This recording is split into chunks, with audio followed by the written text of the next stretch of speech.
Hi there, welcome to Bob/Chat. Kevin, hello. Hello.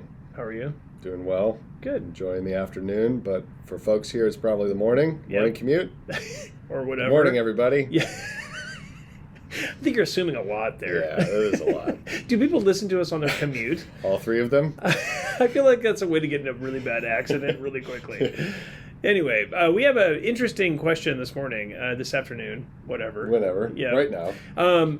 Okay, here's our question. So Yeah. we're going through the book of Acts, and we're covering this issue of the Holy Spirit, and this next couple weeks is going to be complex. And so what we're going to try to do is do a few of these Bible/chats about this. Yeah. Let's just start with the first most basic premise.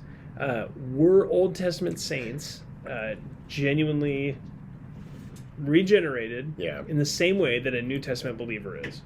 Yeah. Thoughts? Yeah, good question. I mean, it's, I guess to frame it from experience even, you hear things like in the New Testament, like the Holy Spirit will come upon you. Yeah. Or you receive the Holy Spirit, or Yeah. things like that. And then we hear in, Titus 3 that we're regenerated by the Holy Spirit and the washing of regeneration and things. Yeah. And it's like, okay, it can be easy to take that language and assume that when the Holy Spirit came, people were regenerated. That's what that means. Yeah. And therefore, if we dial it back into the Old Testament, that therefore they didn't have the Holy Spirit and they weren't regenerated. You know, so it's like you're kind of caught. But then you have this question of, well, how were people saved back then? Is that actually what the New Testament language is getting at? Yeah. I mean, there's lots of different directions to go with it, but I think short answer, yes, saints in the Old Testament were regenerated the same way we are. And you can see it in different ways. For example, Paul holds up someone like Abraham, or in the author of Hebrews, holds up a lot of Old Testament saints, says they're, Enoch is pleasing to God, and things like this. And it's like, how is an unregenerate person pleasing to God? How does, if Abraham has an unregenerate heart, then, and in Romans 10:10 it says, with the heart a person believes, and he has a dead heart, but Abraham is the example of justification by faith. Yeah. How in the world does that happen apart from God? Yeah. Because God is the only one who can do that. Yeah. So it's helpful to see that in and kind of underneath some of the Old Testament revelation is this same doctrine that flowers in the New Testament of spiritual salvation, sanctification by faith, things like that. It's not as prominent because sometimes the purpose is different of the Old Testament texts. For example, like it's not the purpose of Genesis to do what Romans does. It's just different. So the New Testament's picking that up, but I still think anthropology or the human heart is the same in the Old Testament. So the dynamics of salvation are the same. And we can get into this later, but the language of receiving the Holy Spirit in Acts and things like that, that's speaking about something different than salvation. Yeah. So, So that does beg another question, because there's a whole tangent there. Then what happened in Acts 2? What happens at the day of Pentecost?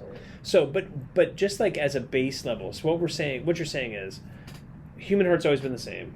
Post-Adam, everyone's a sinner. The only way to know God and the only way to be justified is to have a new heart, to be born again.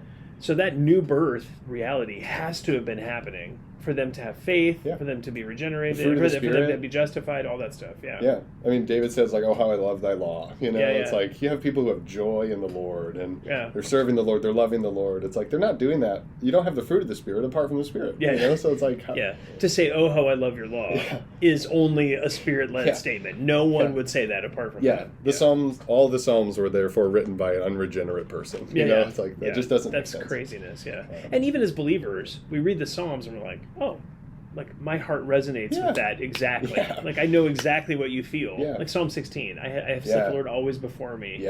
He's at my right hand, I will not be moved. Like those realities are like, clearly there's regeneration going on. Okay, I would agree 100%. Okay, so then, this might be a whole nother video, but then, and this is where this is like a nuclear bomb. Because if you say that now, then here's the question. What's new about the new covenant? Because we're new covenant believers. We have the Mosaic covenant, now we have the new covenant. There's something new about the new covenant, or is there? What is that? Well, I think it's helpful to analyze the covenants in the context of other covenants. And to see, okay, you do have in the Old Testament the promise of God pouring out the Holy Spirit, and people getting regenerated, you know, when that happens. Ezekiel 36, Jeremiah 31, like that's the promise of the new covenant is regeneration. So if we're saying, well, the reality of that was present even before the New Covenant, then what's the significance of this, all being in New Covenant passages? And I think it's helpful to see the New Covenant in light of the Old Covenant, which is what Hebrews 8 teaches us to do. Yeah. Where Hebrews 8 is not saying there's this brand new reality there. It's saying there is a better covenant there. And so it's a covenant framework that's different. And as review, the Old Covenant came batteries not included. Yeah. All the commands, none of the power to obey them. Yep. It was just the lens over your soul to be the x-ray to show you that you need help in your heart. Yeah. And at the end of Deuteronomy in 29, it says, God has not given you the heart. Yeah.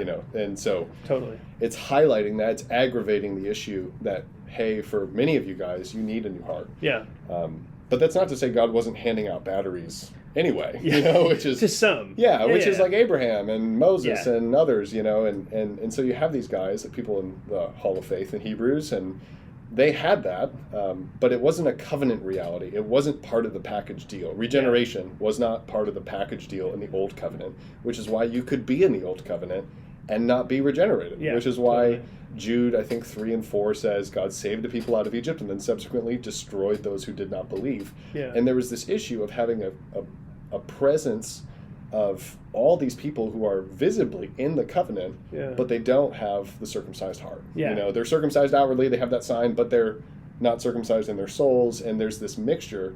But in Hebrews 8, when it says the new covenant is so much better, it's because every member of the new covenant who's genuinely a member of the new covenant is saved. Yeah. And so you have a covenant community now of people who are actually Christians. Yeah. And so that's what distinguishes the covenants, is that regeneration is part of the new covenant. It's part of the package deal. Yeah. New covenant comes batteries included. Yeah. Old covenant came batteries not included.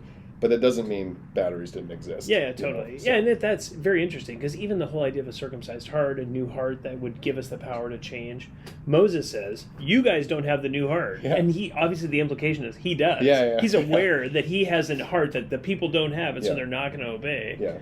In the moment that he's talking, he's like, there's nothing I can do about this. I can't change that. Yeah. And even Paul quotes that Deuteronomy 30 text, and he says it was the word of faith that Moses was preaching when he says, you don't have to go up into heaven to do this or go down to the abyss to do that.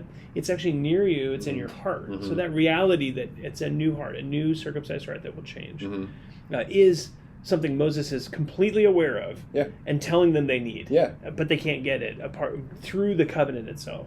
So you're saying the Old Testament authors were smart. Radically smarter than we are. Than most of us. Yeah. Maybe not smarter than our friend Chris Lee. He might be the smartest guy I know. Happy birthday, Chris. Yes, very good. Anyway, well, we hope that's helpful for you on the Holy Spirit. Kevin, thank you so much. We're going to do more of these. I think there's a lot of these little pieces that need to be broken out. But this one is just about regeneration and the covenants, and then we'll talk more about like the new covenant, Israel, how that works, some of those things as well. But I hope this is helpful. If you have questions on this or any other topic, we'd love to hear from you. Our email is info@faithbibleoc.org. Thanks so much.